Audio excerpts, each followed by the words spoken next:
গোটা একটা প্রজন্মকে রাস্তায় দাঁড় করালো মমতা। দিনে 50 টাকা ভাতা পেতে ক্যাম্পে লম্বা লাইন দিল রাজ্যের বেকার যুবক যুবতীরা।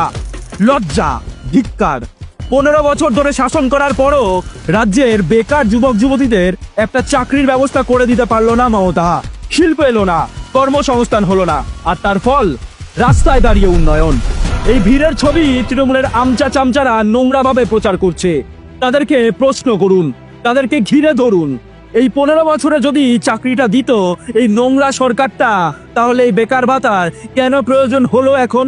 জন্তু জানোয়ারদেরও মনে হয় একটু লজ্জা বোধ আছে, কিন্তু তৃণমূলের নেই। কটা চাকরি হয়েছে, কটা শিল্প এসেছে, এই নিয়ে বলার সাহস আছে এই তোলামুলিদের? নেই, সাহস নেই।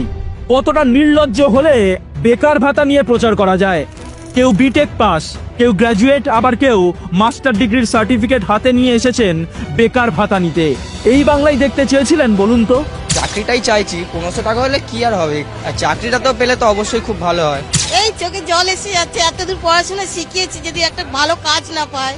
বেকারদের ভিড়ে মালদার চাচলের ক্যাম্পে তুমুল বিশৃঙ্খলা সৃষ্টি হয়। একটা দুর্ঘটনা যদি হয়ে যেত তাহলে কে দায় নিত বলতে পারেন? আমরা এখানে বরলা থেকে বসে আছি, এখানে এসে সিস্টেম করছে। সিস্টেম এখন হবে, বরলা থেকে আমরা সিস্টেমটা করতে, সিস্টেমটা আগে করতে হতো। মমতা ব্যানার্জিকে এরকম সিস্টেম করেছে, একটা লেডিজের যদি কিছু হয়ে যায় ওকে দায় নিবে, এটা নিবে দায়।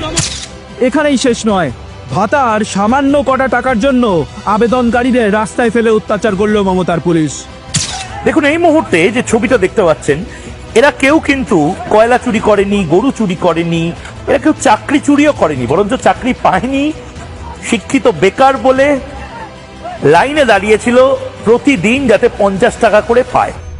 21-এর ভোটের আগে এই মমতাই বলেছিল ডবল ডবল চাকরি দেব, কিন্তু এখন চাকরি নিতে যে তার সরকার ব্যর্থ হয়েছে তা কার্যত স্বীকার করে 26-এর ভোটের আগে হাতে বাটি ধরিয়ে যুব সমাজকে বেকার ভাতার লাইনে দাঁড় করালো। এর জবাব ইঞ্চিতে ইঞ্চিতে দেবে বাংলার যুব সমাজ। তৈরি থাকুন, বেকার ভাতা নিয়ে নোংরা প্রচার করার জবাব মিলবে।